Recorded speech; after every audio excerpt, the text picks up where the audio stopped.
Welcome back, everybody, to another episode of 10,000 Heroes. I'm your host, Ankur Shah Delight. Welcome back, everybody, to episode 107 of the 10,000 Heroes show.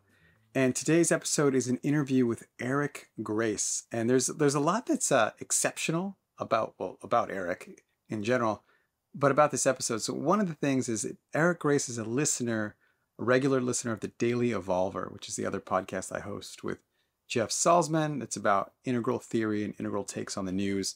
So we do refer to that a little bit in the show.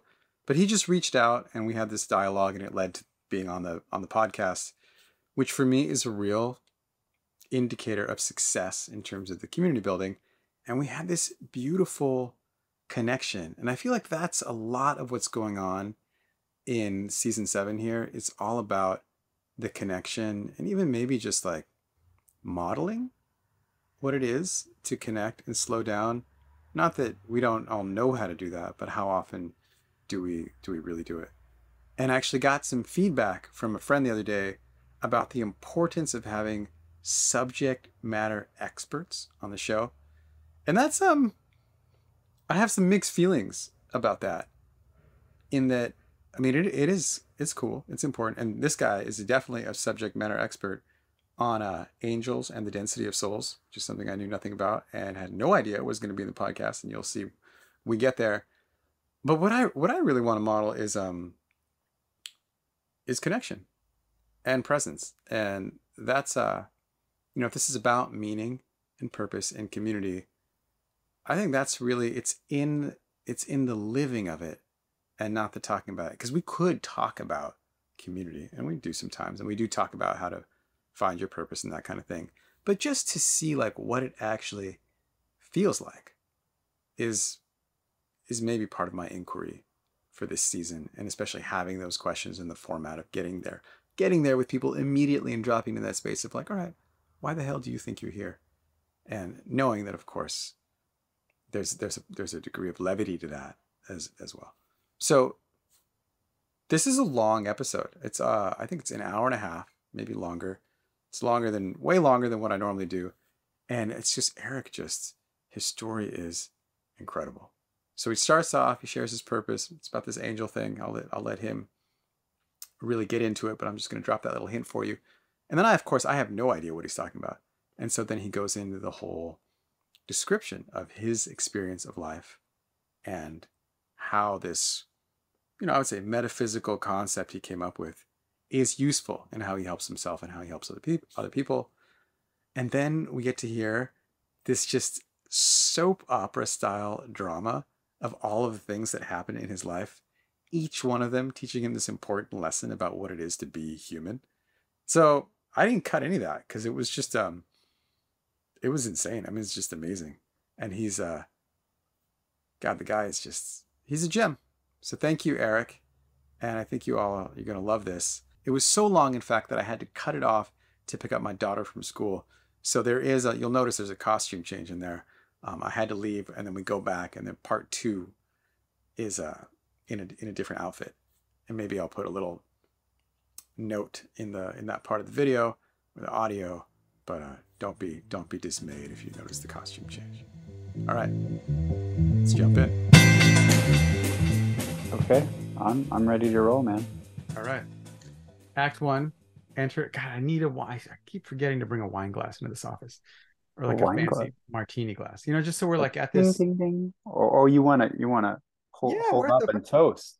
Well, we're just at the cocktail party, so I'm just walking over to you, and I'm like looking over the wine glass, and I'm like, so, why are you here on this planet? Mm, mm. Well, if I drank, I would have a glass too, and I would say, I'm actually here to help older souls come to terms with what it is to really be here and how to be here and why we're here. So there's a lot of different healing techniques and therapies and spirituality and all of that serves different demographics of individuals. And the work that I do with people helps individuals that have a lot of soul capacity, have a lot of porosity and sensitivity. They're individuals that need a certain kind of nuance in attention and connection, as well as a means to access and be with the places inside of them that couldn't resolve the challenges of being a human being here in a world where not everybody is that sensitive and that porous and that soulful, let's say. So those individuals that have more sensitivity and soulfulness, they have more wounding in some ways because they have more requirements for what they actually need to thrive. So there's a very specific demographic of people that I'm here to serve. There's a lot of people that I'm not here to serve, but there's a very specific grouping of people that I am here to serve. And those individuals, when I meet them and start working with them, it's like fireworks because they're starting to get the food that they really need. And at the same time, they start to learn about all of the protective aspects of their psyche, their being, their landscape that formed out of not getting those needs met. And so we develop a relationship with both dimensions. They're like the tank that needs to be filled, those emotive realities that need just contact and mirroring and compassion and connection, as well as the protective aspects that have all but given up and feel like there's just no way it's ever going to work here, and have a lot of good reasons for why it hasn't up to this point for them. So yeah, it's really, and I'm one of those people. So I've lived a life of trying to reconcile those things and getting support, having a lot of mentors and teachers and different traditions that I've been involved in to help me come to terms with those elements of myself. And specifically, there are types of souls that are more angelic in nature, I would say, and those kind of beings are the people that I'm really like here to serve. Like angel souls coming into Earth, learning how to be here as human beings, which sounds kind of far out there, and yet we even have a film, City of Angels, that was about that very thing, right? Well, what if there are actual real angelic souls and other beings that are really porous like that seem very different than your everyday Joe, that works on as a trash collector or a plumber or whatever. Like there's this wide spectrum of souls that, in my experience, are incarnating into the human experience. And the people that I serve and work best with and most suited to serve are the people that are on the far end of the spectrum, that are really sensitive, really porous, and usually angelic in their qualities. So Okay. I've So worked with a lot. I need some help kind Yeah. of relating, and maybe some of my audience will be like this too, but I think I need some help relating to these words. Porous, Yep. soulful, angelic. Could, how would these, or you yourself, like how would we normally run across these people and describe them? And like what are like the mainstream ways that people would experience these people? You know what I'm trying to say? Sure, sure. Well, I mean, the thing is a lot of these individuals, because they have those qualities, if they're not met by their primary caregivers first and foremost, and then secondarily other circles of life that are around them, they're going to have compensations that result in either at the one end, if they've had more abuse on the one end, they can result into major disorders, individuals that can be in mental institutions, people that can have massive addiction complexes. They can show up in a lot of ways, trying to wrestle with those realities I just named and having conflictual upbringings, with sexual abuse, physical abuse, verbal abuse. So there's this huge range of between abuse and neglect, or if they're in the middle and they have parents that love them, as best as they can and know how. And even in those instances, these kind of individuals, what constitutes parents where they love you, but maybe you can't necessarily feel it. Like there's challenges these kind of individuals experience in those kind of situations as well. And depending on where they come in what kind of environment they have, they're going to show up very different. So, but usually there's a dimension of they feel like here's the thing, like some of them can feel very, very emotionally young, but also have a quality to them as feeling like an older soul, like there's something to them that seems ancient. And so there's this real contrast that's inside of them. Others are, depending on the kind of angelic soul they are really, really wise and brilliant and willful. And again, this could be plain the way that plays out in a given life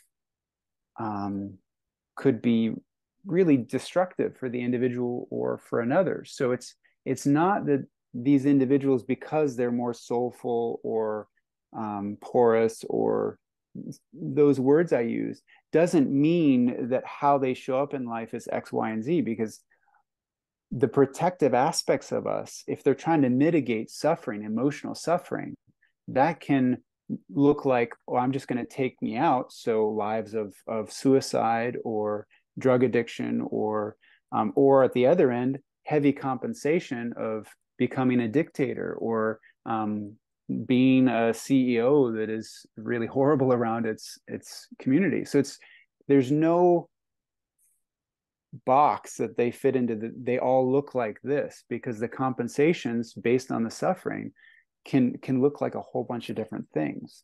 So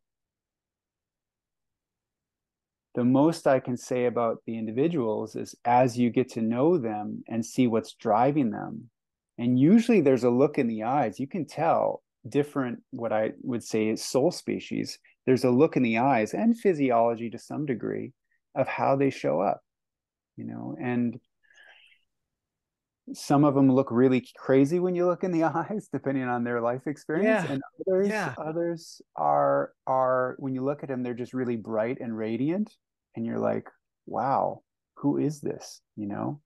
I know what you're talking about.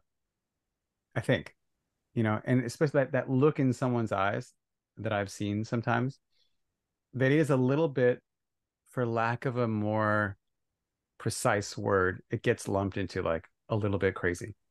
Mm-hmm. And it could be like a little bit like twinkling with the light, but Mm-hmm. also a little bit crazy. Yeah, yeah. Is it in like modern language and attempts to categorize people, does this fit somewhere in that neurodiverse world, or is this something totally different for you than that? Well, there's connections to it. Yeah, I mean, I've met a lot of angel souls that have Asperger's or autism or a variety of things, and there's some that don't. It doesn't always look like that, but as I have worked with many, as you get more into the mechanics of their internal workings and how they experience self and how they experience other, it's night and day compared to some more, I would say, at the denser end of the spectrum, human souls, how they experience self and how they experience other. It's very different. And the CQ, the consciousness quotient, is different, how that operates in an individual. So there's a couple of vectors here, like if they're an angelic soul or a less dense soul species, meaning their soul consciousness is more spacious in its fabric of being, right? If you have a soul that's got more denim as its fabric, and you've got a soul that has more like silk, like water's going to move through them the same in one respect, it moves through, but how the fibers are together and the feel and the texture is very different. It's just a metaphor. So individuals that you meet that are at the more porous spectrum, how they experience themselves and others is there's less of a boundary sense. Mm-hmm. So at the really far end of the spectrum of angels, which one title is Michaelites, they're very they're like a hive mentality of how they orient to self and other. They're all buzzing in love, and what one feels waves through all the rest of them. They're deeply interconnected beings. So to come from that world eventually into this world where we're very separate here and we're very separate from God, and most people's experience is very separate from any kind of divine being and reality. Only the mystics and those that have done extensive inquiry have uncovered through prayer or meditation access to these states of being and experience with other or the great other, right? So most people are not living in that reality at all. But there's certain beings, from my experience, that come from that dimension here. And they're trying to reconcile fears that are associated with in their soul, but associated with coming down into denser and denser dimensions. Kind of like if you're a scuba diver, you have to acclimate as you go deeper and deeper to the pressure. Well, there's a difference in this kind of dimension of how we are with one another compared to other dimensions that are less dense. When you talk about this relationship with the self and relationship with other as a distinguishing characteristic, it I can relate to that through my experiences with meditation and with psychedelics, which have really changed for a time my sense of the sense of boundary between like what I consider to be like this creature and the other creatures. And that boundary kind of overlaps or dissolves, or I don't know the right way of talking about it right now. Is that is that what you're talking about? Is it in the same neighborhood?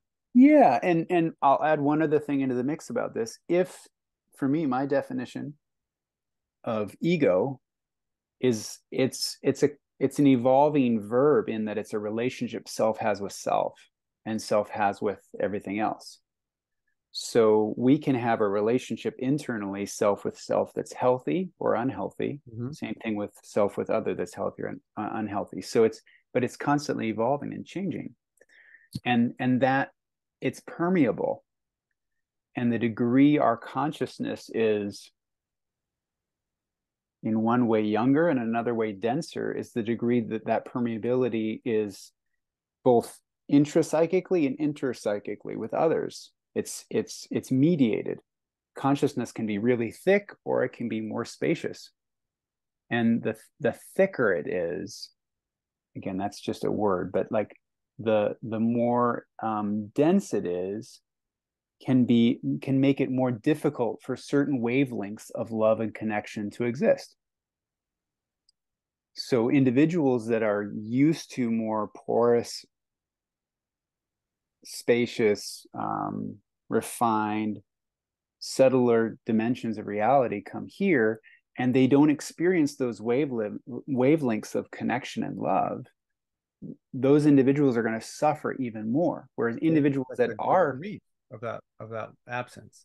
exactly, and that they can't find themselves. If that's a weave of them, there's a way they can't get a mirror of who they are back to themselves. And they start to go crazy. And then they reach out for addiction and medicative fuel mechanisms to try and prop up their sense of self. So that's why all those compensations can show up in a person's life. And everyone does that to some degree. But what I'm saying here is that there's individuals at the far end of the spectrum that are it's even worse for them. So then, and as a result, they have to have even more compensations at play until they really get the support they need. And what are the, I think maybe before we started recording, we had a brief conversation about trade-offs and trade-offs in all different dimensions of life, whether it's diet or economic system. So it seems like one of the, I don't know, like what are some of the benefits of the denser side of the spectrum? Oh, well, so if you've got this range, the more human souls that are birthed of this physical dimension, they're so much more comfortable being here. What you see is what you get. They're able to enjoy this world much more freely and all that comes with that. There's a lot of good things here in this world. And so human souls don't have the same degree of complexity of what needs to be met and the nuance that comes with that. They don't have that. It's just not up for them. to wrestle with. They have other challenges, but they can enjoy being here that much more.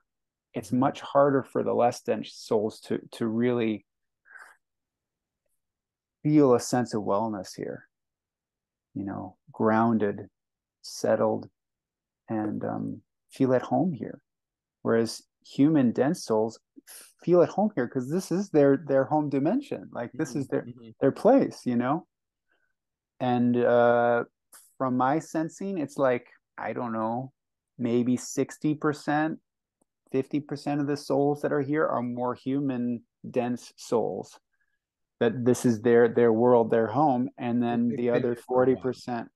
They're like they come from Well, generations of souls that have been here. Is that the idea? yeah, or they were recently birthed because when I was saying there's different vectors. One is the soul species.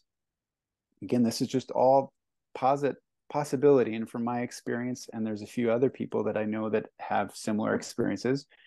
There's soul species, people that are their souls are birthed at different dimensions of God, divine being, and they all can incarnate into those other dimensions of being. And this is one of those dimensions of being. And this dimension of being, Earth, and the physical universe that we know, is the densest version of dimension of God that there is. It's the densest. It's still God, but it's the densest. And so you have all these different soul species. Human souls, Terran souls, are one version of that. They're the densest. And so if they're comfortable here, part of their challenge is to open up over time to become accessing their capacity of more spaciousness, more um, uh, soulful, more. They're trying to move more in that direction Mm-hmm. Mm-hmm. over Yeah, time, over totally. lifetimes, right? And for the less dense, they're working on the fears of what it is to really come into their own eye, into their own dense, separate, anchored in this dimension self. And there's all sorts of fears associated with that. So everyone has fears to wrestle with, to learn, in their process of incarnating and having lifetimes here. But there's different incarnational imperatives of things to sort through around that, Yeah. depending on the soul species that you are. This is fascinating. So we met through the Daily Evolver, right? Mm-hmm. And Mm-hmm. now with all this context, I can see why you're into the integral thing because it's like another level of this. Yeah. Yeah. Yeah. Wow. Okay.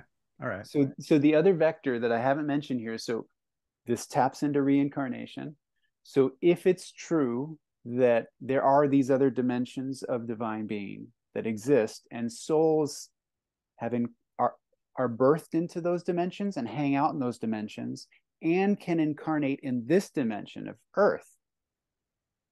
Another piece is soul age, meaning how many lives you've lived in Earth, how many incarnations you've had.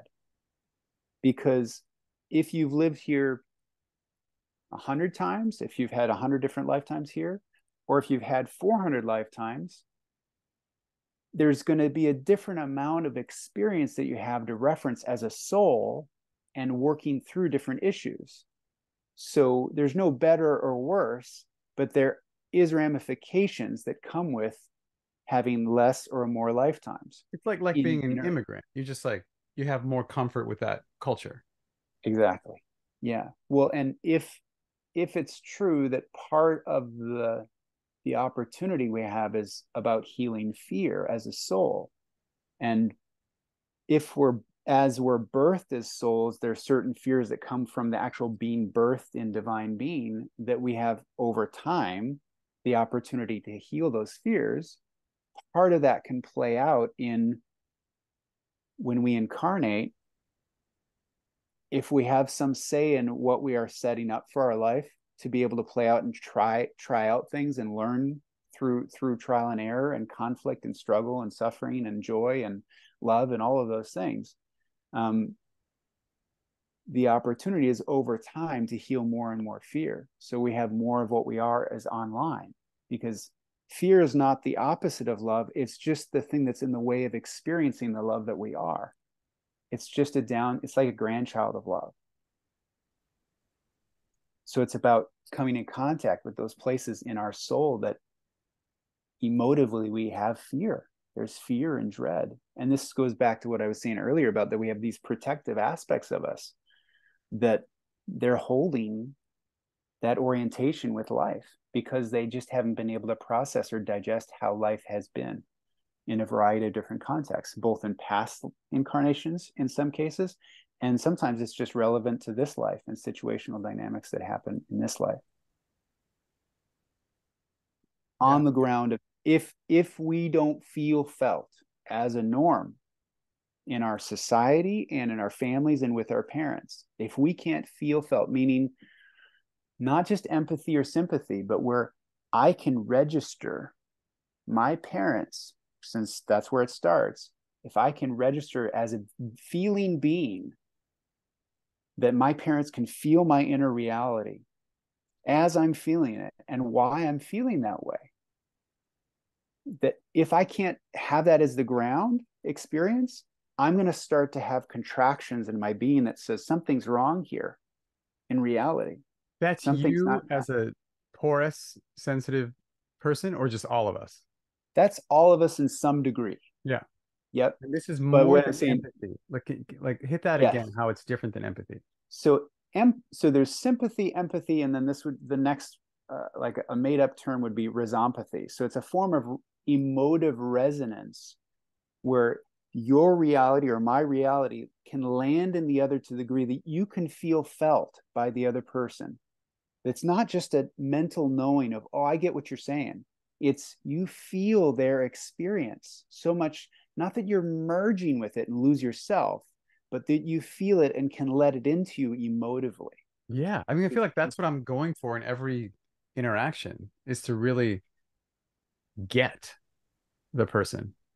Well, but you can get someone psychically coming out. You could use your third eye to read someone, six chakra, take in the person. You could mentally try and cohere with them mentally. There's different ways of getting. Hmm. Okay, but I'm talking about emotively receiving and feeling the other person. So the whole gestalt of their reality lands in you in a way that you have space for them to exist inside of you in a way, right? That there's not some background unconscious protection that says, whoa, that's too close to let someone get to me because last time that someone got close to me like that, it was not safe. So in my truth, in being with people, they all have that kind of stuff running. And our protection has a combination of mind, will, and energy that it uses to try and mitigate life because it was too unsafe to be that open as children. I mean, if you look at kids, and most kids, when they're here, they're just pure feeling and body. Their mind hasn't even come online. That takes many years to really develop the cognitive capacities, right? But they're in pure feeling and physicality. That's the soulfulness there. The capacity of soul is there, and then the degree of feeling felt is the norm from our parents, and the soul age and what we choose to work out in a given life is all right there. It's all right there in the child. And then it's a matter of how does that play out in their life? Are they felt as the norm, or do their parents have their own protective dynamics going at play? And so sometimes get them, sometimes maybe feel them, other times are in their own conflicts, inner conflicts, which play out in the marriage maybe and play out with how they parent or punish or the things they teach the children, which then the children start to sculpt. They Yeah. have to control their reality and say, okay, if I do X, Y, and Z, mom and dad will like and approve of me. If I do ABC, they're going to reject me in some way. And that feels bad. So feeling bad is wrong. I got to move away from that. And something's inherently wrong with me in the first place because I can't get connected up. All of that's happening in the background, at least from my sense, my own experience in working with people. That's there. And then you have this spectrum of human to angelic and all the soul species in between that experience those dynamics in different ways. given what gifts and challenges they bring to the interplay. Yeah, this is really so, for me as a context, the the metaphysics is all it's like intellectually interesting what people think and have come up with and experienced. But ultimately what I find so valuable is how that can what practical possibilities are allowed by that, which is like Yes. the What's it work free up? the Yeah. work that you're offering, right? Yeah. Um, but And how does it free up the individual to experience more of themselves and life, who they are, and being able to show up more with others, right? I mean, that's ultimately the theory is great, but if you can't apply it in a way that's going to bring about real transformation that liberates you more into life, with life, as life, right? Like that's then it has value if it can do that. Otherwise, it's fun to play with as far as concepts, right? But exactly, exactly. where's the rubber hit the road so it's actually valuable? Yeah. So I'm curious how you got to this. Like it sounds like you must have had some, I don't know, powerful or dramatic experiences in your youth that led you to this awareness of how the way your porosity was perhaps different than the people around you. Yeah, I mean, I grew up in Minnesota, the Midwest, like real traditional, like if you want to talk about in integral theory speak, like amber, like my family was amber and orange, I'd say is right where things started. It was a part of a Lutheran church.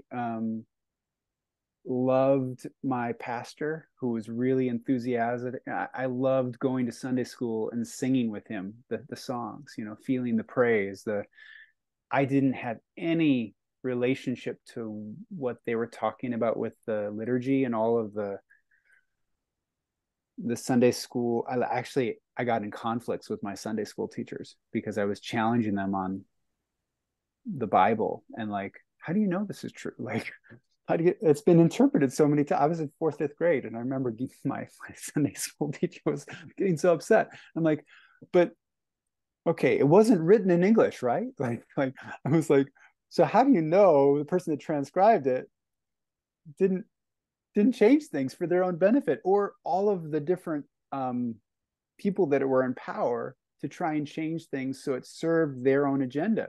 And we can see, like for Christianity, the Council of Nicaea did that very thing, like completely changes. Like, oh, we're just going to choose this option over here, and that's going to serve what we're trying, our purposes are. So it totally exists, right?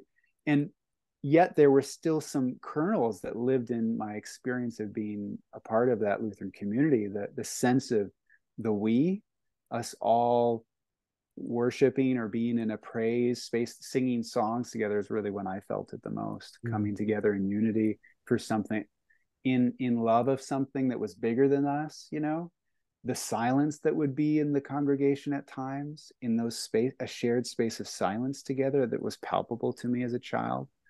um and just that Pastor Jerry was an amazing guy. He was so passionate, enthusiastic, and very caring.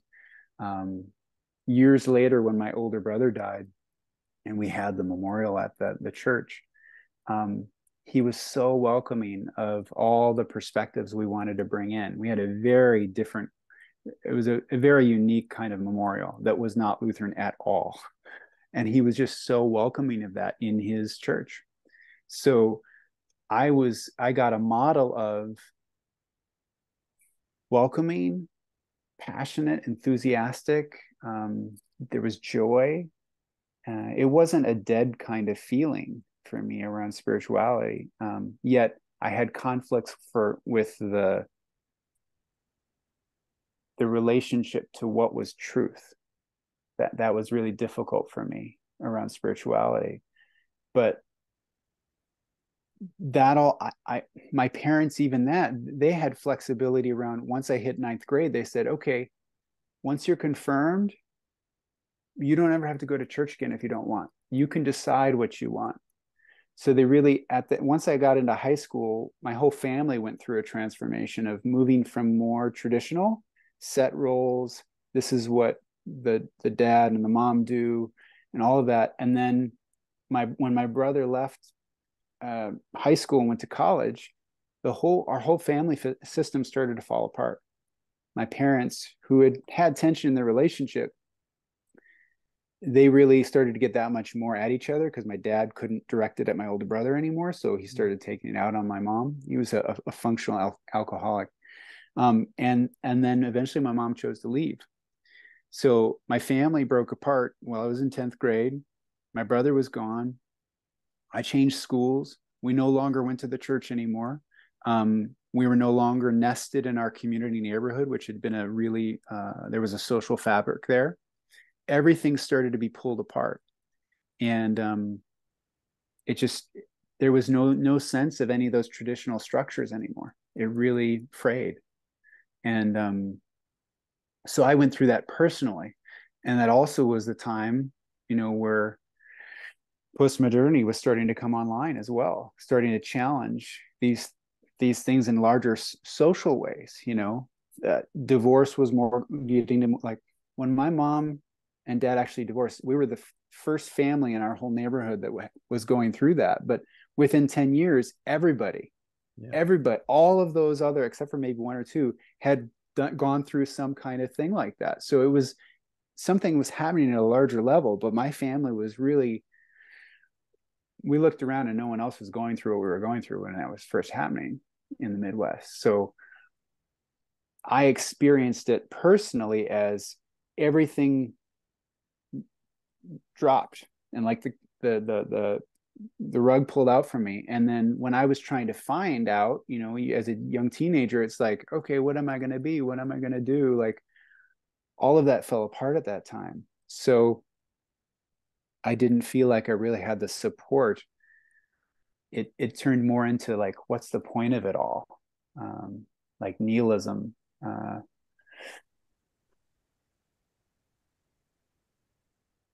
I was really depressed. I staked everything on a relationship when I was 17. Um, That seems natural, like trying to establish some kind of yes, North something. Star. Yeah. Yeah. And I had a belief that I was going to become a veterinarian. I really loved animals. And I worked at a vet clinic, helping them out. And this is where I met the girl, Danielle was her name. And we fell in love and had this whole idea we were going to build a life together, go to veterinary school, and then work from home, have our own vet clinic, similar to where we were working. And then after about 5 months of doing that, she broke up with me for another guy. And I was just completely heartbroken, just devastated. Like I stayed in the basement, which is where my room was at the time, for a solid week in the dark. I just didn't, like, everything about my reality and hopes and dreams was just, so, first the family system did that, and then this, and I had no idea. And then it was also around that time, even though my dad and his second wife Sabrina were they were pretty well off. We had a pretty big house. I had moved in with them, Mercedes, like nice vehicles in the garage. But one day he said, I can't help you with college. And so, like, all of a sudden, even though I'm amidst in more of a wealthier setting, there's no support for me to go in the direction of what I And want for my life. why was that? I have no idea. I mean, this is the thing. Like, they gave money to my brother for college, but they didn't. My mom, she was broke. My dad didn't think well or something, or the divorce did something. I don't know, or they put too much money in the house, but there was no funds for me to go to college. And so then I had applied to this college. The university I was going to go with this girl. We were going to go to this place together. I got in, but then there was no way I was going to afford that on my own. So the only place I applied to beyond that was this little small college in Wisconsin. that a past girlfriend of mine was going to, and a friend of mine. And so I could afford that. I got a small football scholarship. And even though I didn't play that much football, but I got good grades and I played football, so I got the scholarship because of that. And so with that and me working, I was able to afford being able to go there for the first year. And right before that, I have to say this is another element because, like, looking at it structurally, how consciousness can evolve. Once all that stuff fell apart, my stepmother, Sabrina, was she got involved with this neighbor guy came up and introduced her to Amway. And I had never heard of multi-level marketing or anything along those lines. So I hear them talking, and then she ends up telling me about it. And I'm like, oh, there's a way I can be independently wealthy? Game Huh? on. That, man, I'm totally doing that. I knew nothing about it, but so then I like totally dove in. So that's the thing. I was completely depressed, right? Gave up on life. Ugh. No, what am I going to even do? You're not going to college, that college at least, son. I can't help you out. So then I'm like, what am I going to do? Well, shows up Amway. Okay, well, all of a sudden I'm wearing suits and ties. I'm calling everybody in the phone book. I'm going to all these houses and showing the plan, doing all of that stuff in a suit, right? Like I'm this was like the go-getter, the ambitious like I think of New York, like guy in a suit, he's going to go get the job, work at the corporate place. It was like that, but But for it just seems myself. so incongruous with everything you were saying in the first part of this podcast about the Completely. sensitivity of the angelic soul.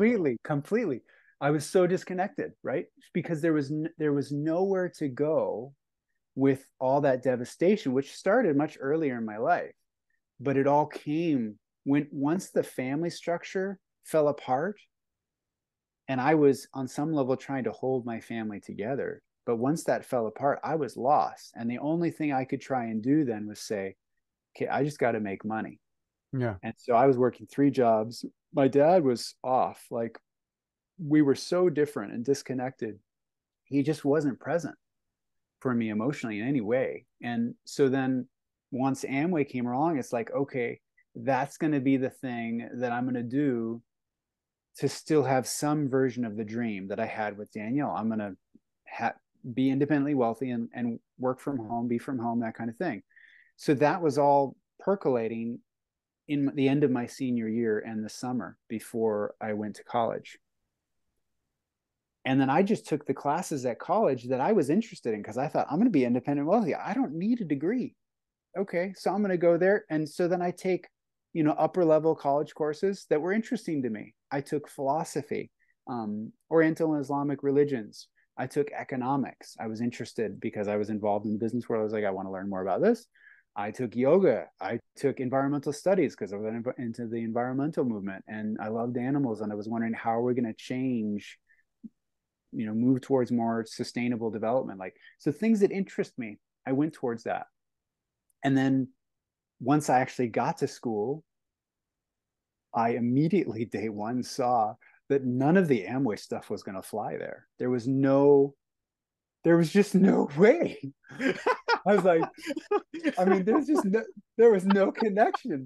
So I dropped it. I just This completely is like a dropped it. play. This is hilarious. Oh, I mean, and that was just the first chapter, that whole like family life in the Midwest, and then Amway, and then going to River Falls, Wisconsin, which was an agricultural place, right? So it's odd that I would take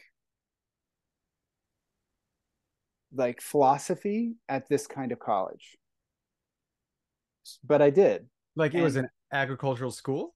it was all about farming. This was in rural Wisconsin, Oh, okay. River Falls, a very small town that was all about farming. And the majority of the majors, like some schools, the majority is all about engineering. Well, the majority was about agricultural industry, you know, and that's where I went. And it was like, how did I ended up there. And then while I'm there, the guy I end up meeting, this, he was the first mentor really. He was only there for that year as a, what do they call it? He was on sabbatical from Stevens Point, where he usually went. His name was Joe Walligor. He was there for the year, and he was teaching all of their philosophy courses. And he made me think of like a monkey. He was so playful and like would sprinkle all these different perspectives in the conversations. We'd have these massive discussions about human nature and learn about the Jains or learn about all the different religions out there too. And he would just kind of prod and poke us in a playful way about where we were coming from, why we thought that way. And no one had ever done that before with me, and could hold multiple perspectives like that. At the same time, I started spending personal time with him. I'd meet him in his office, and I even went to his house back at Stevens Point. And we just had a lot of personal time talking about all this. He was writing a book called The Flow at the time. And it was all about embracing psychological inquiry, being aware of your connections with other people, certain ones that enlivened you, right? And then also watching for synchronistic events to occur to give you a sense of when you were in the flow or out of the flow. So he was writing about this, and we would talk about like psychosynthesis and other modalities that were out there. And this was all a whole new world for me. Well, through hanging out with him and his family and classes, it just clear to me. My heart said, I don't want to be here anymore. I'm going to go traveling. And so I packed up everything at the end of that first year at school, put everything in my little Geo Metro, and said, I'm just going to go drive around the United States and see where I land. Put myself open to life and see how the flow really works. And everyone thought I was crazy, and why would you do it? Like, it makes sense why I was doing that. And I just went for a really long drive. And eventually, my stepmother, she said, stop by Sedona. Go by Sedona. When you're on your way down, I was going to visit my aunt and uncle down in Phoenix. And at one point in the travels. And so I stopped by Sedona one day, and I'm at their visitor center, and they're like, you should go to Bell Rock. And I'm like, okay, I'll go to Bell Rock. I go to Bell Rock, I hike up it. It's just this magical, beautiful views. I'm like, I could really live here. This is gorgeous. I've never seen anything like this in my life. And so I could live here. And I walked down the little hillside of Bell Rock, and I'm talking to this guy. He looks ethnically oriented. I couldn't quite tell. Maybe Hawaiian, couldn't quite tell, but darker skin. Very kind guy. He says, hey, you want to go out to dinner? I'm like, okay.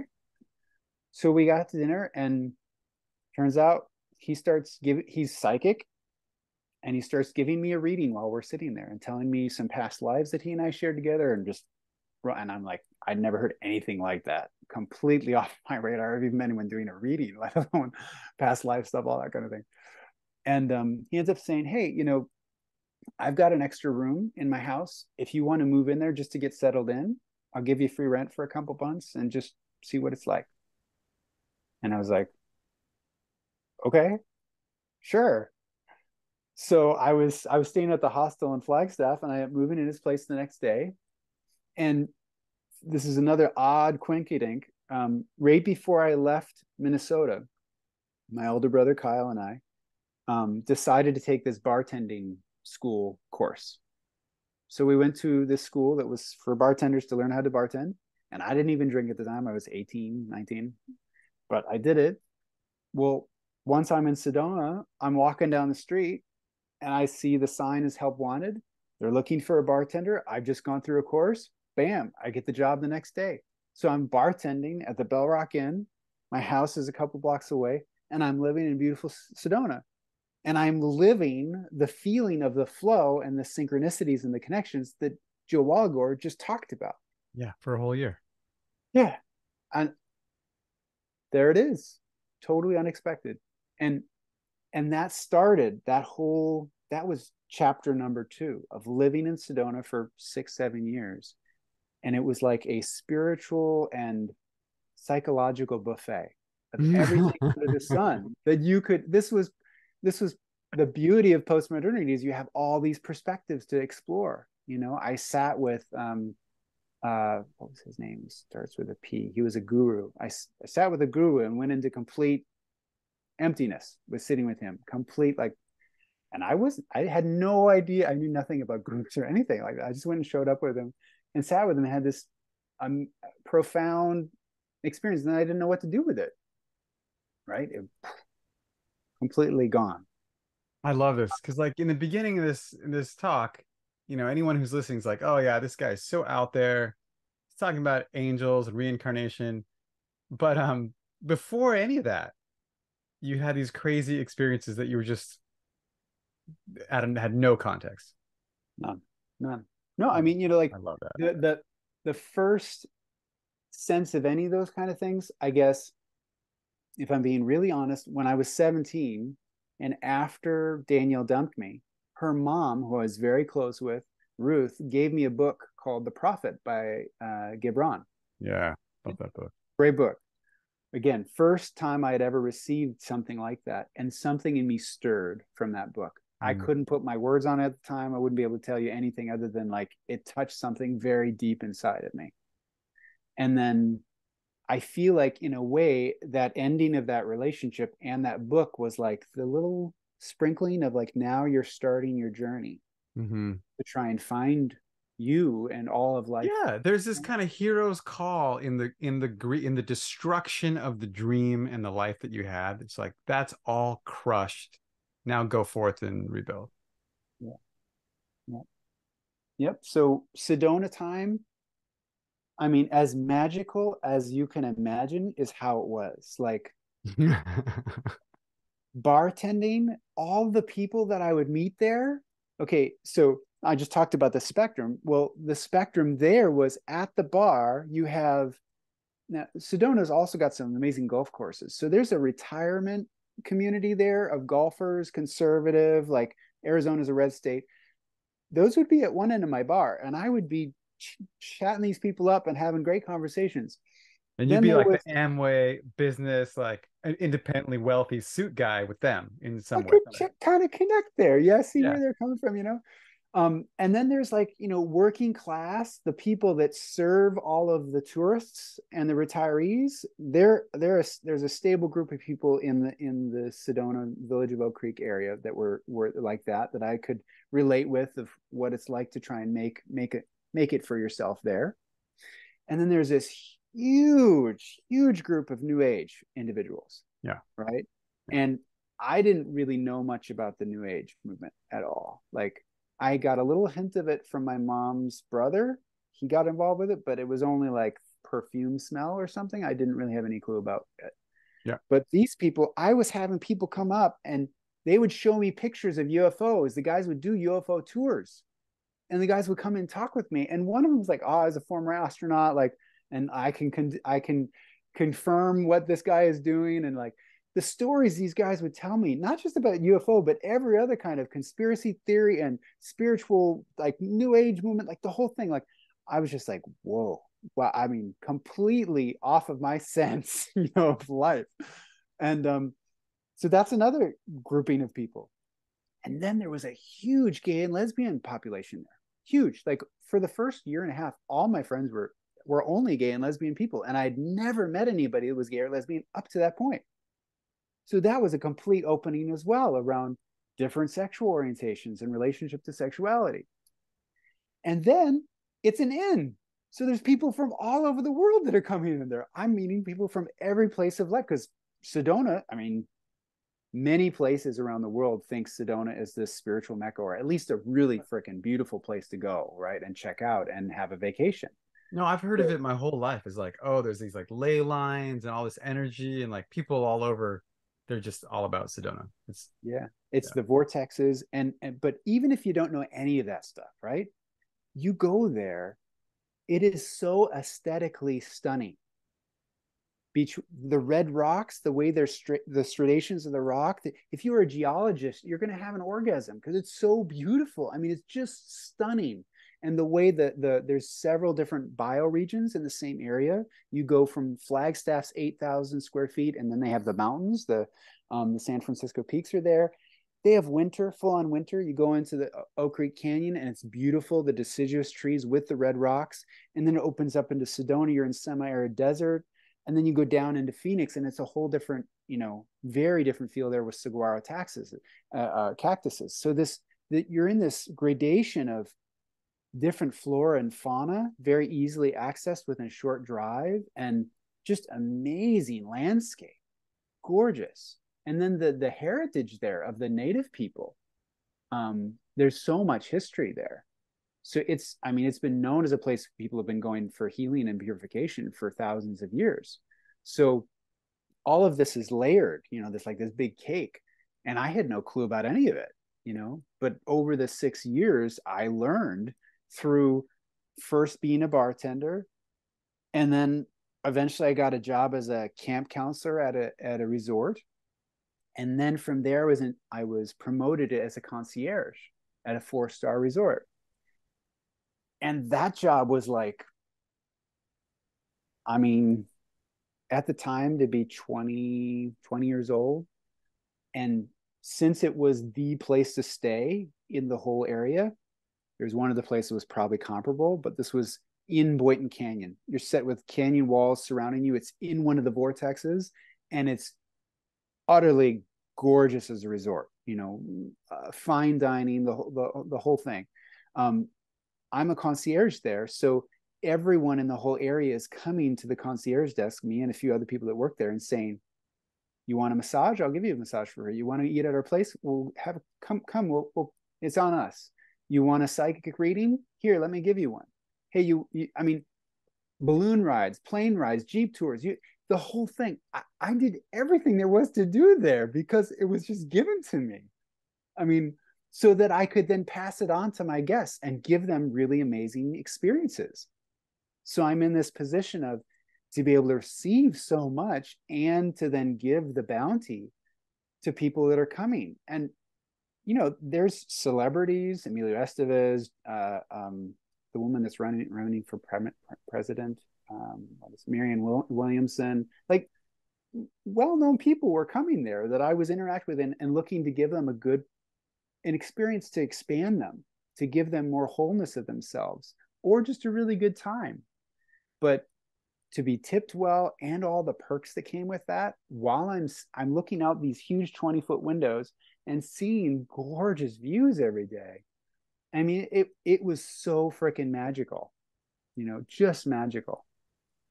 And that's happening work wise. And I'm expanding because all these people are like, I'm getting astrological readings, Vedic and Western. I'm getting massages, facials, you name it. I'm getting loved up and opened up to more of who I am from life is really supporting me to do that. And there's so much there. I mean, you name it, and there's a church there for it or a psychological orientation for it. It's happening to dive So, into. I mean, this is all awesome and just really entertaining to know and to think of this like Midwestern kid going and like into this portal into this other world. But I want to Totally. take it a little bit, kind of go back to you and the thing about porosity and the angels. Yeah. So in the beginning, there was some kind of wound. Yeah. And was it in this place that you were able to like find the context or find the healing that helped you understand, kind of make it coherent? Eventually. Yeah, eventually. So when I was in all of that cornucopia of experience,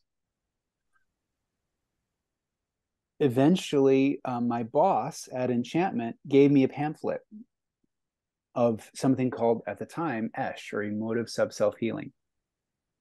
And the premise was that we develop these protective aspects, and if we can't feel connected in a certain way, it was at a more primitive stage at that point, but similar to what I've been saying, that we really need a certain kind of connection as kids. And I was intrigued by the pamphlet, and I ended up reaching out to the guy that he had been working with, and I start working with him.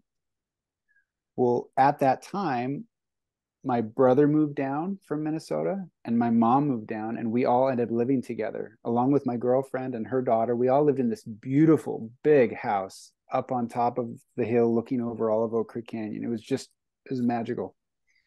We all end up living together and we all end up doing that process together, start doing that process together. And then my brother died. Like he went on a drive on his way back to Minnesota to meet with a girl that he just professed his love with on a former visit there. And he got in a car accident and was killed instantly. And it was a complete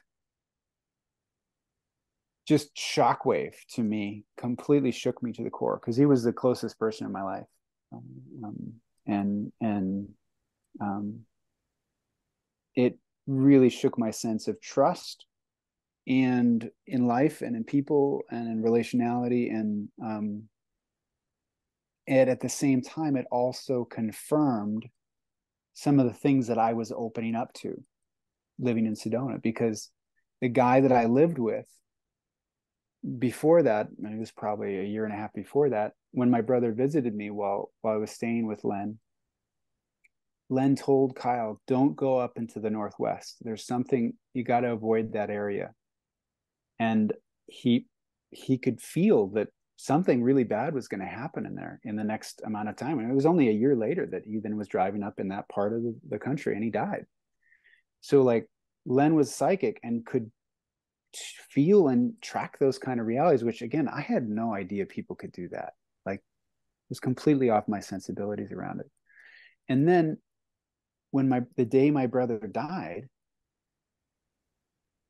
when my mom came down the hill, I was sitting beside Oak Creek we had just gotten back home from being in Utah on a little vacation, and my mom came down the hill and told me, I just heard from the sheriff up in Idaho, and Kyle died in a car accident. Something just cracked in me, and I just started started wailing, and the where that is in Oak Creek Canyon is the walls are fairly close. The wailing was happening, so I could hear the wailing kind of echoing back and forth. So I'm in this deep, deep wailing grief, and I open my eyes and I see my brother right in front of me, as much as my mom. Like it's that viscerally real that he's standing there, and he looks at me and he looks happy. He says, "There's no need for sorrow, only for joy." And it was just as shocking as what I had just experienced, and yet in a whole nother way. So I started laughing because it was so real, and I could feel what he was saying and his love for me and our connection. And it was he was right there, like,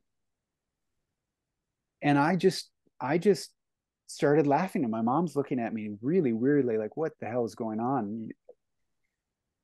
And eventually I tell her and the other people that had come down that were living at our house, and they don't know what to make of it either, and so the double reality of the other world, these other dimensions at that time started to open up. At the same time, the person that was most closest to me, because he'd been living now with us for a good year, and he and I had gotten so close, having gone through so much in our lives together. So this feeling at the human level, it was like something got really frayed with him leaving physically. But there was another dimension of me that says, wow, like something is opening up around reality. Like I'd been more narrowly oriented to what reality was. And yeah, it was just a really significant moment. And that all happened around the time we had started to do this process. The guy that we had done the process with, I can't remember if it was like he had a brother die or something, but it freaked him out and he pulled back. So then the dude that was facilitating, Dave was his name. That's at least how I remember it. And then right at that time, my mom had her first memories of sexual abuse from her father.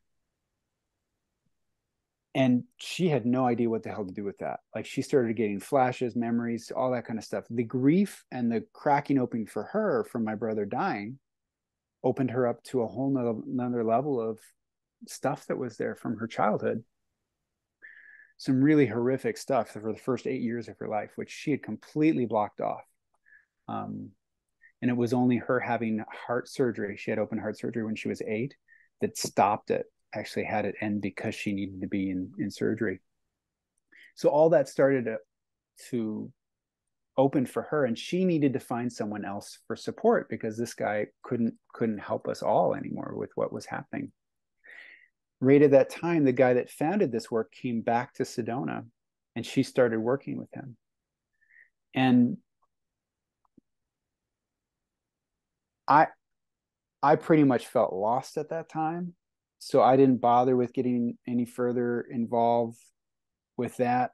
I was just like, I'm just trying to deal with this as best as I can. My relationship that I was in at the time, we were going back and forth. We were in conflict. She had had a death in her family earlier, and this was bringing up all that stuff for her too. And so I ended up leaving. I go traveling around Europe, um, which had a lot of positives to it, but I really recognized how much suffering I was in at that point. Once I was in Europe, that was the wake up call for, wow, Eric, you are in a lot of pain, emotional pain, and you can't run from this anymore. And so eventually I went back to Sedona. And then at that point, my mom had worked with Stace, who he was going by his last name Barron or DS Barron or something like that at the time. She said, you got to meet this guy, like, and just, you know, just have a cup of coffee or something. And I was like, whatever. Like I was going to go see another therapist, check out the therapist. And I ended up meeting him. And when I sat down with him, the first sense I got is like, this guy is arrogant and controlled. Like I don't trust him. And something happened while we were meeting to then lead me to want to go meet with him again, even though I had that initial sense. And there was a 180 turn, which was fascinating that it happened in my experience, where I had that sense. And then once I started to spend time with him, I met him again at his place. And after that, I started to hang out with him a lot. Like we would go walking we'd go walk on the golf course next to his house. We'd go to films. I'd spend the night. We'd have meals together. It was very like a mentoring kind of relation, kind of like what Joe and I had, but in a different way. And he immediately said he saw and felt my soul in a way, and not the initial conversation, but afterwards. And there was things he was saying that lit things up in me that I didn't even know existed. And he said, I don't feel like I should be your therapist, but more like a mentor. And there's another woman that's learned this process. You could start to work with her if you want. And so I did that while kind of mentoring with him. And he helped with what cracked with my brother. He started to really help open all those other relationship to reality, really, in my time with him. And it was a godsend. And there was also unresolved stuff with my own upbringing, with my mom and with my dad, that started to get played out with him and that was being explored in the process itself. He also started to get more people interested in his work at that time. And then I started to go through the trainings he was creating for people to become a facilitator in that. And things grew, and we eventually moved up to Ashland together to start an institute. And meanwhile, I'm starting to work with people in the capacity. I was trained as a facilitator of this, but I'm still feeling there's a lot unfinished in me. And I start to feel like I have to split myself to be like a facilitator with people. And mind you, I'm starting to facilitate people in their 60s, and I'm in my mid 20s doing this process. And many of them are, people that have been therapists for 30 years or have been trainers of est, or like these are well developed individuals, and somehow I'm showing up working with them. And there's a way I started to split myself around this being a facilitator, and the stuff that I saw with this person, Stace, at the front end, his shadow stuff started playing out in the community and with me.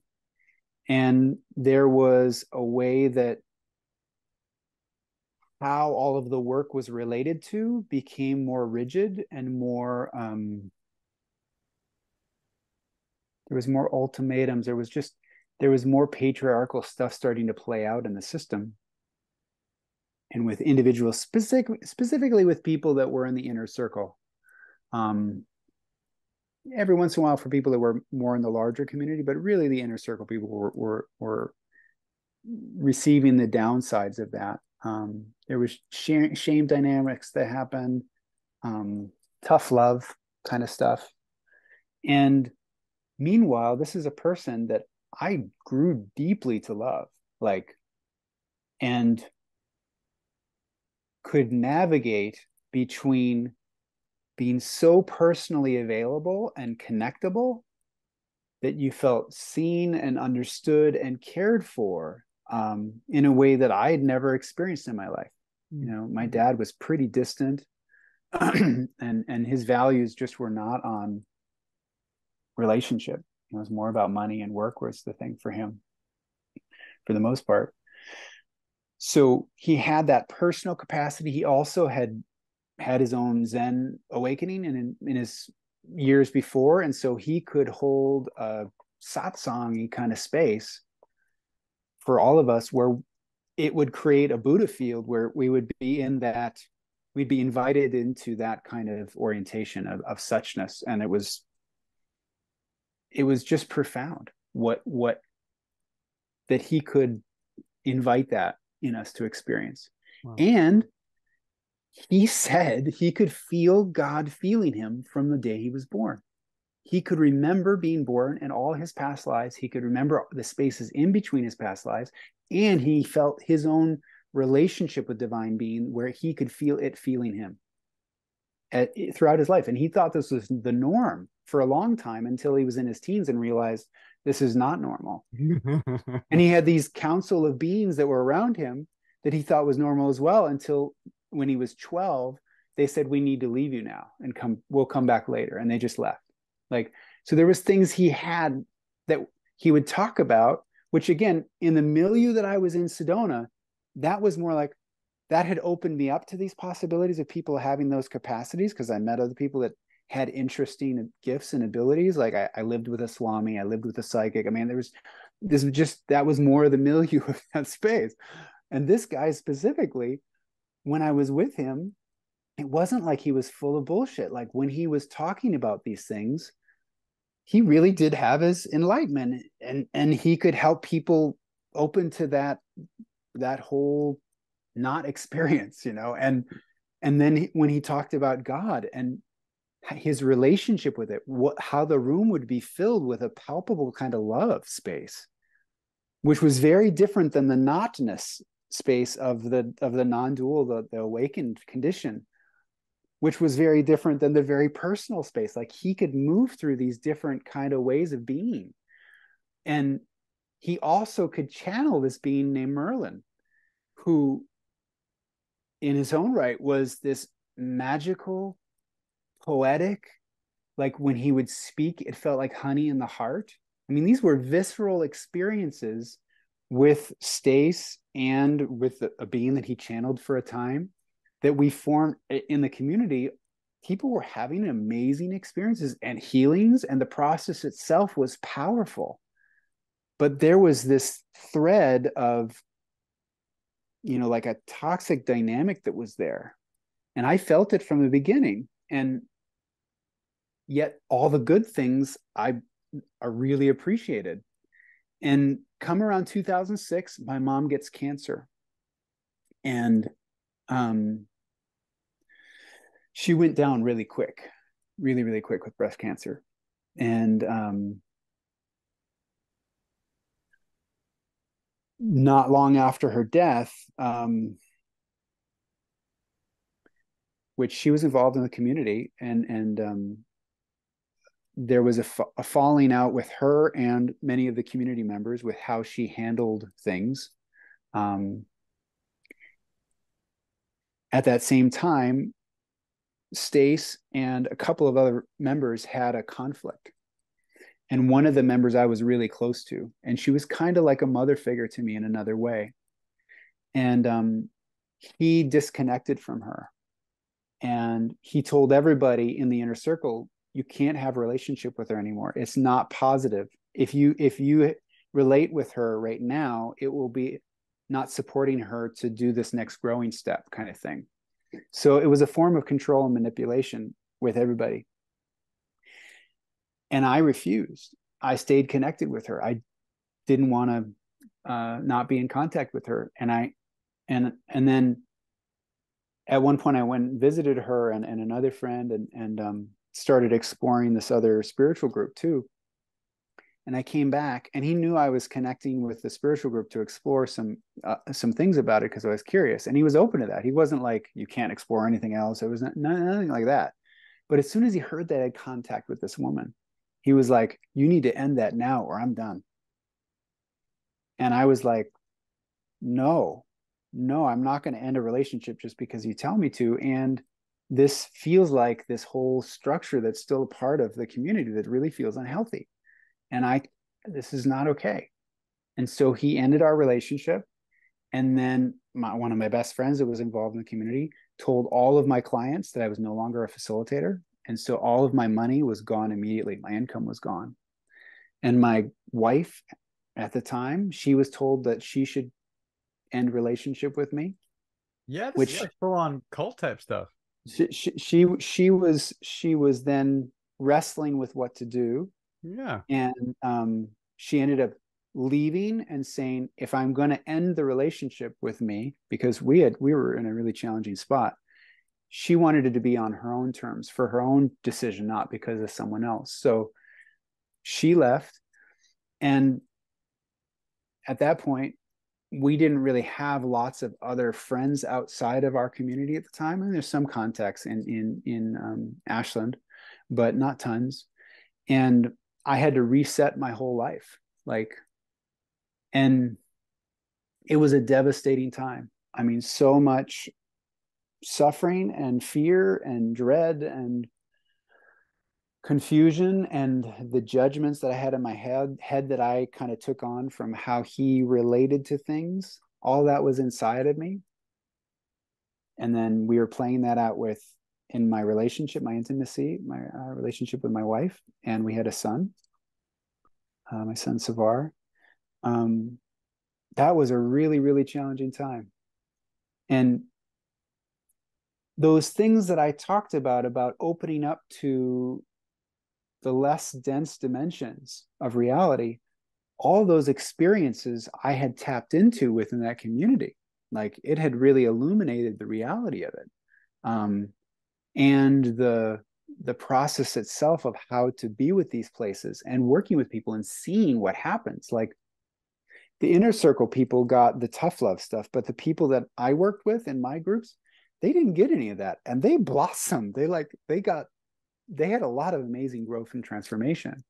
So it was this awkward thing of like, hey, there's something really real and true and good here, and there was something that was so toxic and not good. And what do I do with all that? And I'm not involved anymore. So what do I do with my life? Just another, like what happened when Danielle broke up with me, complete idea of who I was and what I was going to be completely collapsed. So then I'm at like, okay, well, I guess I became a taxi driver for a while. I was a courier for a while. I started exploring another spiritual community, and a guy there said, hey, I'm a carpet cleaner. You want to start helping me with that? So the way I had split, I was talking about, like, to be a facilitator, there's a way my humanness hadn't yet grown into really to step fully behind working with people in that way. Like, I could energetically grasp where people were coming from and what they were wrestling with, but I hadn't lived enough to really be there as a person with them. I felt more like I was a spirit with them who happened to be a guy. Like I had been opened up to more of my gifts as a spiritual being, but as a person, I didn't feel really mature. And it took this That makes whole sense? dramatic process for you to get in touch with that human, denser maturity Yeah. of Or to loss, start of to start to repeated loss. yeah. And what I had looked for on the outside to try and replace things that hadn't been met or resolved or grown inside of me, um, from my own upbringing and challenges and things. See, with my mom completely disassociating from all of her sexual abuse, she also played out with me a whole dynamic that was unconscious to her, but it was very much in the space with me. So there was a whole way I dissociated from my childhood in relationship to her similarly. And then my dad was also an alcoholic and very abusive. And so there were several instances where I dissociated from altercations that we had. All of that stuff got left behind and kind of forgotten about. And it was only through starting to do that process that I started to get more in touch with it. Um, but when it was in 2006, 7, 2008, that time period, I didn't really know what to do. And I was just looking for more support, to help me start to process this stuff as a human being and trying to figure out how to actually be here as a person, um, make ends meet for my family, uh, how to try and show up for my son in a way that was coherent and kind and consistent and loving. And I felt all the gaps of where my dad was not that for me. Mm. I felt the ways I was trying to connect with my son that felt like how my mom tried to connect with me that felt yucky. So it was a real wrestling time for me. I was in so much turmoil, and feeling the old that mentor Stace, he went by Daniel at the time, the Daniel in my head, wrestling with that. And I got involved with this other community called Waking Down to Mutuality, and it was a real balm for me. It was really a balm because their community had so many different teachers and mentors. It wasn't just one person that everybody kind of was orienting towards how to be, and that seemed like had so many gifts. And if you only could be like that, it was like all these options of how awakening can look like, very unique and different. And they were all relating to each other and being in the messiness of mutuality and discovering together. And also working on where there was shadow and wounds but it was a real, it was held with tenderness and care and sincerity and integrity. And the guy that founded it, Samuel Bonder, was with Adi Da for many, many years, who was very intense of a being and had lots of transmission and all that. And it was only in Samuel's leaving of that community against the grain of Adi Da said, you're going to have hellish karmas for lifetimes and lifetimes, right? By doing that, right? He left, and that's when his awakening happened. And then he started being around people and they had awakenings around him. And then this whole community started blossoming. So like I met someone that he left that, like I had left this other community, and we even had the same birthday. Like it was very fascinating, another synchronicity to see a different form of how community can exist. And I met so many wonderful people there, and so much good support and mentoring. Um, and yet there was something that was missing there for me, to the degree that this community had in nuance of how to be with our insides in a really nuanced way. So I came with that already, and I noticed so many people that weren't being met in those same kind of ways, and that certain things still kind of lingered. And yet there was so much goodness there. My wife, she didn't connect with the community. It wasn't a fit for her. She eventually found another person, a woman named Tiziana, who was a Christian mystic. And she encouraged me to go work with her because we needed couple support. So I had started with waking down, but then because of my wife and my desire to try and resolve our conflicts, I started working with Tiziana. And then we go into a full 3 years of working with her, and then me training with her and feeling like, oh, I'm going to become a facilitator of her work. And this is a whole nother system of mysticism, working with the divine feminine. She had a whole, it's called the descent and envelopment process, going into the deep psyche and working with our inner male and inner female. I learned this whole process, and it's profound, as well as the mystical states that it opened me up into, and connecting with the Divine Mother, which I had no experience up to that point. And then she and I had a falling out, and then the whole thing collapsed again, again, Again. again. So like I had spent these several instances of lives that I was trying to build, and then they would collapse, and everything I'd invested into it was gone. All the money, all the time, all the training gone. And I couldn't apply it again, other than it's life experience.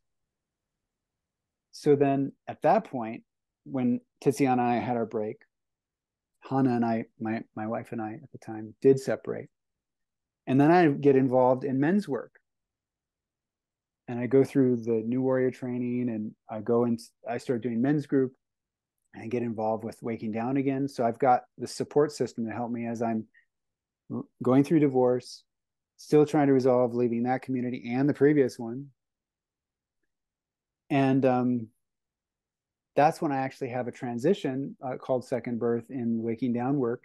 And I end up then training in that system to become a mentor, which I did for several years, working with people, which as a mentor, you just listen. You don't direct, you don't guide, you don't do anything except for receive and welcome. And this was really important for me to do for a couple of years with people, like just because the people in that system, in their own awakening process, they would have a teacher they would work with usually, and they would have a mentor. They would just kind of be like a big brother, big sister that would just kind of support them on the journey. And then you'd have peers that you'd be connecting with, it where you're sharing the journey with. And I was in that role for 2 years, and then that community splintered. The whole community split in half. The original teachers, founders, Samuel and Linda, and all the other teachers went boom over an incident that happened. And I was then training in both. And then they said, you can't train with them and be associated with us. So then all of that dropped. Right? You can't make this shit up. You're like a fringe religious community kryptonite or something. Totally. Yes. So this is great. This is so great. That happens, and then I'm like, okay, now what? And amidst that, during that time, I meet my second wife, Angie, and we are in Las Vegas on a trip, a convention. I was doing a convention because to go back a little bit, the guy that I helped carpet cleaning, human self stuff, eventually out of that, he knew a couple that needed help cleaning, like house cleaning stuff. So I ended up doing that for them. And then word spreads that I do eco-friendly, because he was the eco-friendly carpet cleaner, that I do eco-friendly cleaning. And so this whole business emerges called Graceworks, where I start doing eco-friendly cleaning all over the Rogue Valley in 2008. So that basically starts as my main income source. And the business grows over all those years. So 2017, I'm at this conference, it's a cleaning conference, and I'm getting one of the keynote speakers and talking about green cleaning, which was still really not out there much at the time. I'm doing that. While I'm there, a friend of mine that used to be involved with the Esh community of years ago, but she left at a certain point, she said, you should check out the website. Daniel was apologized. Like he put a letter up there apologizing for all these things. And I read it and I'm like, holy shit. Like he's actually acknowledging these things that I was saying back in 2006. How rare is that? What? Like, okay, that's interesting. So I reach out to him, and I'm scared. But I feel moved to reach out to him. I Yeah. say, like, I feel my love for this man still. And if he's really made some steps, at least in that direction of acknowledging it, I'm going to respond. So I reach out to him, and we start having this conversation, first over email and then on the phone. And then my wife and I decided to go down and visit them. And he was able to really, really apologize for all of the shadow dynamics that were playing out. He could articulate, because the whole community, I didn't know about this, the whole community fell apart in 2015, collapsed. And the collapsing totally opened up his eyes to what he was playing out from his family dynamics. He was Italian. His mom was really hardcore, like mafioso kind of Italian mom woman kind of. There was some really deep seated things around loyalty and just harshness that had seeped into the community. So he has this realization and went to work with a therapist, and this stuff happened in the meantime. So I reached out to him, and he's able to really apologize to me. And so then my partner and I, Angie and I, were like, well, okay, let's start working with them. I would have never thought. It'd been 11 years since I had any contact. And so we start working with them, and all of the things that I had hoped for getting resolved back in those early years actually started to get resolved, because his wife had taken everything he kind of founded the work and reset it in a whole new way. It was much more yin, feminine, welcoming. Like, some of those things that I had learned in Waking Down were infused into that system now. And working with her, those pieces, along with the other components around the soul species and the not feeling felt, and the how our protection operates, and our emotive wounds, how they live inside of us, and the ways to work with that, like all of that she was so gifted with, that those places could really start to heal. And the split that I had, I had worked enough of the human stuff, built a whole cleaning business, with lots of staff and everything, Very could human. start to Yeah. come together. It could start to come together and unify, not be so split anymore. That's amazing. And it's like, it seems like every step of it was so important for this integration process. Yeah. Yeah. And the hero's journey, right? Like, yeah, there's lots I could say about that. I did a whole speech on the hero's journey at my commencement speech when I graduated from Road Community College. They asked for me to give the commencement speech, and I did it all about the hero's journey. And my life is such a great example of that. Having the collapses and coming to terms with why that happened, and then to bring the treasure forward back into the community, the larger community, right, of life, so that the community can benefit. Then, of course, I ran out of time. I had to go pick up Jasmine from school, and we had to reconvene the next day. To recap a little bit, I felt like you took us to a landing place in the end. So let me just recap that, my understanding, which is that you lived many seasons of soap opera drama in spiritual communities. Mm-hmm. And your understanding is that there was a piece in each of those adventures that was necessary for your learning or integration on how shit works here on Earth.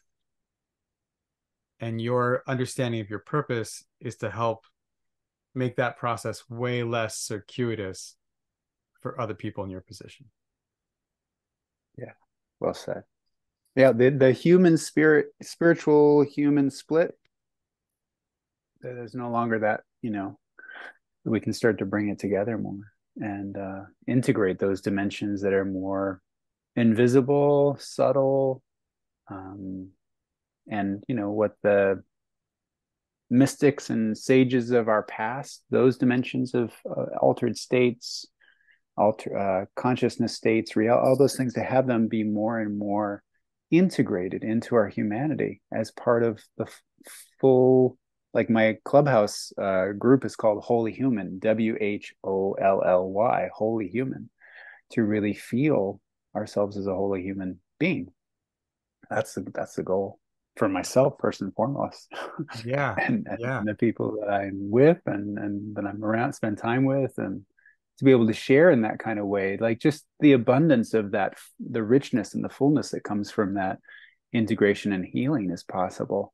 So that, there's more celebratory, more joyful, more alive, that's available to us. And then we come up with vocations and expressions in our daily lives that are aligned with those bandwidths of being, that are not split off, whether it's, like in modernity, like, hey, materialistic world, this is what's the deal, or just the spiritual that doesn't access those more worldly things, like that we find a way where it comes together and really feels right, feels like it's not leaving anything out.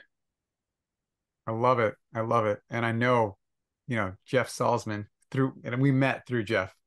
I know right now Mm. he'd be like, oh, yeah, he would just love that. And I'm just, before I get to the real question, which is how can we help you as a community? I'm just Yeah. curious, just out of intellectual interest, how do you see like what you're talking about in the map of like this kind of integral map that the integral people use? Is it on there Well, somewhere, or is it something else? well, the integral map is changing. It has changed. I mean, I was first aware of integral theory in '95, and when I read Grace and Grit, was deeply moved by that and all the things it was sharing. That I love the personal dimension that was woven in that with Ken. And then in '97, I think it was '98, when I read The Eye of Spirit, I had a satori just from reading that book. It was pretty profound. I was in Costa Rica, and I'm reading something. It was something about a river, like sitting by the river and realizing you're the river, or something like that, and just like, and I'm in Costa Rica, some little winky dink hostel or something in Costa Rica, and I'm like, everything is empty. I'm empty. Like it was, and it lasted for a good day and a half. It was pretty trippy. Oh, wow. So it deeply impacted me. And then being a part of Integral Naked, learned about Stuart Davis, got a chance to get to know him better in the Experiencers group, which is it's all about UFO experiencers, which he's come out with a podcast, Aliens and Artists. I don't know if you know Stuart Davis, but he was a very deeply involved with integral theory, and kind of like, in a way, a protege of Ken Wilber, but he's a musician and a mystic. So I got really into integral theory in the early 2000s. And Samuel Bonder, who I worked with in Waking Down, I was one of the communities I was a part of. He was a member, one of the founding members of the Integral Institute. So there's correlations there. The progression in integral theory of the, grow up, clean up, wake up, show up, open up, those core themes, say they apply to all this. I haven't seen yet in integral theory, in their orientation to the emotional body and working with the soulful component of the emotional body. From the work that I did, the soul is emotive. And that dovetails into that God is emotive, love is emotive, God is love. And then there's all these dimensions of how that expresses. How integral theory has kind of worked out a little bit more as they got in touch with Wayne Teasdale and the other guy, what's his name? He was a big, tall guy. He died recently, a couple of years ago. He was a priest or something like that. Sweet man. He developed centering prayer. Maybe that rings a bell. Either way, he really helped. There was a couple of individuals that really helped Ken build out the second person, because he talks about the three faces of God. And for a long time in an integral, it was more kind of leaning on the personal, the first person, and the third person. And the second person, the I thou relationship, like Martin Buber talks about, that wasn't filled out so much in integral theory. It was more about the real truth seemed to be enlightenment and non-dual recognition, one taste, and that was where we're all headed. And it didn't really know how to fit with this relationship we can have with divine being as a soul, as a person with something that's greater than us, that the Christians talk about but usually have beliefs about rather than actual real lived experience. Some of them do. And so I was always curious how they started to play with that. And then there's a guy named Paul Smith that came out with the book Integral Christianity. He started to take that more, him and Luke Healy, with the integral. They have a, not a church, but it's a whole community they've been building, which does have those elements of awakening, enlightenment, relationship with divine being, and community, the we space. Like they've really been growing and developing a lot there. But that's fairly recent. That's the last probably 8 years. I was a part of one of those groups for a while. So I see integral theory keeps on evolving and saying, oh, what else can we include? What else is there to this being human, and what divine being is, or God, or our relationships. So similarities, yes, definitely. The progression of how consciousness evolves, I think we still have a long ways to go as far as humanity. I mean, you have such this spread of, like I was talking about the soul species spread and the soul age spread, but then you have like the consciousness spread of when we talk about spiral dynamics, and you look at, there's still people that are starving, they don't have their basic survival needs met, and there's structures that are at play that feed off of that, institutions and whatnot, and governments. And then you have people that are, have more wealth to be able to inquire inside and to do the inner work. I mean, when you're in basic survival mode, it's hard to have the space to actually do the inner work, to unearth what you've been disconnected from, or the abuses, things you've endured, to actually start to heal and find a new seed of who you are, or what was buried underneath all that. So there's, depending on what people are drawn to, I mean, there's a lot of work still to do as far as to help us all get to the point where we're eventually thriving with one another. Yeah, that's moving from surviving to striving to thriving. Yeah. So maybe that'll bring us back to our our last question, kind of the landing or the integration with you, and so generously sharing of yourself and your experience on the show. What can this community do to support you? Well, a couple things. One is I have written a book in the editing phase. So individuals that are really good with editing and then taking the manuscript material and then putting it into next steps, like someone like that says, hey, I want to help you with this. That's one thing, because that's getting my story out there. So as the story gets out there, then other opportunities for sharing what has been part of my life and my own learnings, I can pay it forward more. Yeah. That would be one thing. And then those that are interested or drawn to participate more with me in life, so that, like, I don't want to keep all this stuff to myself. I want to share it. So the clubhouse gatherings that I have, I think they're monthly now on Saturdays. So showing up there, it's all free. Come and share, explore. It's open inquiry. Then working with people one-on-one, individually, continuing to serve in that capacity. Ultimately, I want to have a retreat center with me and some of my friends to be able to be there to welcome people, those that, one, they're just lost souls and they need somewhere to land for a while, to be felt and connected and supported, and to find a new center in themselves so that then they can do what they're here to do. And others that maybe are not as lost, but they need some support. That's a goal I have. I think that's probably 5-10 year goal. Those are the biggest things. Fantastic. And what's the best way, if someone's listening to this and they're like, yeah, I want to do that, what's the best way for them to get in touch with you? A couple ways. They can go, if they know Clubhouse, they can go to the Holy Human Club and contact me, or Holy Human House, and connect with me there. There's also a website I have, eric-grace.com, and that's for all of There's lots of free teachings on there and conversations, and then you can connect with me there too. Those are the two big ways. Fantastic, man. Thank you. Thank you so much for being here with us. Yeah, it's been a joy. Been a joy. And love what you're doing with your 10,000 Heroes podcast and what you're doing with Jeff. I mean, those conversations, those dialogues are so valuable to have. It opens doors, opens windows for people to reflect on themselves and life in new ways so that they can have different experiences as a result of that. So I love what you're doing. It's pretty cool. If you like this episode, you can join the 10,000 Heroes Club, our own community of purpose, by clicking the link below this video. You'll never miss an episode, you'll have opportunities to nominate the people I interview and the questions I explore.